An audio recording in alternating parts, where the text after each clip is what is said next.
We'll extend our conversation on probability to now start talking about the binomial distribution, which is a specific distribution that we can employ to calculate probabilities, assuming very specific conditions are met. In particular, we need an experiment with a fixed number of trials, a number of independent trials,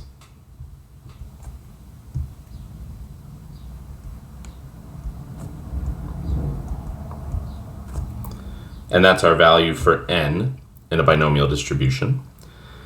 There need to be only two possible outcomes.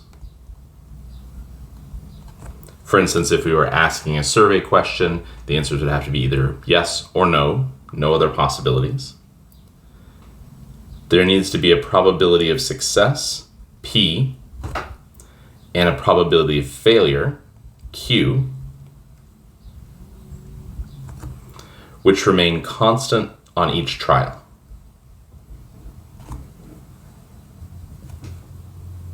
What we have pictured next is a binomial distribution in a visual form. These are often notated as a capital B, and then inside a set of parentheses, n comma p, where n represents the number of trials, and p represents the probability of success on each trial. In particular, this distribution is a binomial distribution with 5 trials and a 0.25 or 25% chance of success on each trial. The height of the dots above the x-axis tell us the corresponding probability of getting exactly that many successes in our 5 trials. Using that, then we can start to visualize or sketch the following probabilities on the distribution above. In part A, we have the probability that x is exactly 2. There's only a single outcome that would be a success in this case, and that would be 2. So that probability would be communicated to us by the height of that dot on the distribution. And we're not looking at the specific values, but we can see that's a little bit larger than 0.2, not as high as 0.4, but we can start to picture these different probabilities. In part B, we want the probability that x is greater than 2. In this case, the possible successes would be 3, 4, and 5.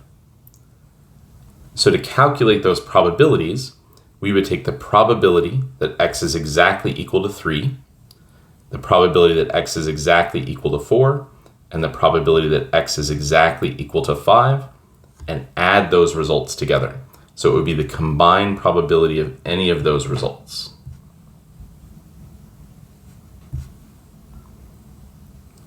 In part C, we want the probability that x is greater than or equal to 2. This would be very similar to part B, but now we're adding 2 as a possible success. So our probability would be represented as the probability of getting exactly 2, exactly 3, exactly 4, or exactly 5 successes.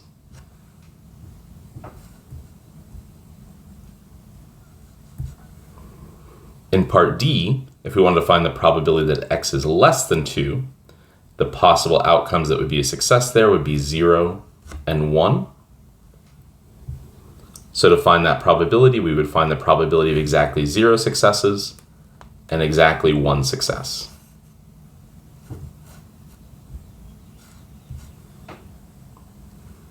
In part E, we want the probability that x is between 1 and 4, but we have strict inequality, so we're not including 1 and 4, meaning our successes would either be a 2 or a 3.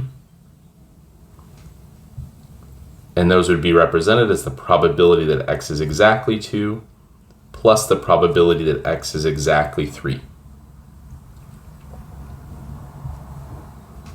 And then our last example, part F, the probability that x is less than or equal to 1 or x is greater than 2.